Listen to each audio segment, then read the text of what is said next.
A couple of the other guys like Logan, Austin, Alex, Ricardo, guys that don't get a lot of playing time. So that's not bad.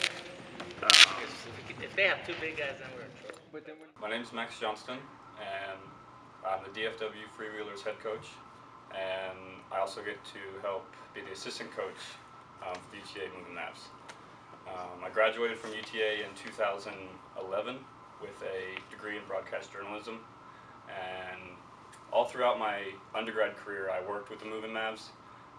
From about 2009 to 2011 I was the media intern, and that's where I learned the game, I learned the players, I met Coach Garner, and from then on I fell in love with the sport, and after I graduated he offered me a position and I jumped at it. My very first exposure to wheelchair basketball was, I used to work in this building down the hall, and I walked down here one day and saw the team playing, and I walked in and I watched, and I kind of invited myself onto the team. I asked Coach if I could sit at the scores table and help run the clock, and I did little things, and soon I just built my way up and realized, like, I love this sport, it's fun, these guys are great people, and I think back then in 2009 I kind of realized I wanted to do this. I wanted to coach this. And I kind of walked backwards into it.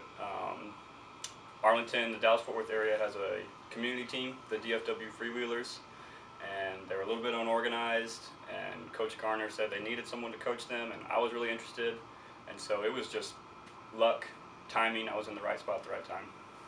When I first went into school, I was a print journalism major, so newspapers, magazines, and then I switched to broadcasting, and it really helped me a lot with my talking to large groups of people. I worked for the radio, I did a little bit of reporting for UTA TV. So my communication background is huge because it taught me how to speak to large groups, and also just even in one-on-one situations to put myself in their shoes and understand how I can explain something for them to understand easier. So I would say having a communication background is key for me, just because on a daily basis there's 15 people in the gym, and you have to be able to organize and communicate to all of them at once and get your point across. So it's very important. There's always something to learn. Going into UTA, I had very little knowledge of what wheelchair basketball was, and now I just can't get enough of it. I want to learn more every day.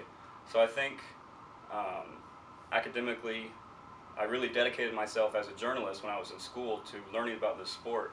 And I think it taught me that, there's always something out there to learn, and you should never limit yourself. If I didn't play in a chair, I wouldn't be a very good coach at all. I worked for the team for almost 3 years, not in a chair, and thought I knew the game pretty well, and in reality I didn't. Once I got in a chair for the first time, I realized, I have a background in able-bodied basketball, and there are a lot of similarities, but there's a lot of huge differences. And so being in the chair really helped me understand that this is a different game. The strategy's different, the equipment's different, the players are different. So if I wasn't able to be in a chair, I really wouldn't be able to expand my knowledge of the game, because it helps me understand what the players see and what I need to see as a coach. My favorite part of playing? Definitely my favorite part of playing is being being a center in wheelchair basketball, because I'm 5'8", so growing up, I was always the shortest guy on the floor, point guard or shooting guard, and getting in a chair and having a long torso, I'm usually one of the taller guys on the floor. So it's really interesting to be able to play a new position. So that's definitely my favorite part of playing in a chair. And coaching, my favorite part is, it's got to be the games. The whole atmosphere of a game.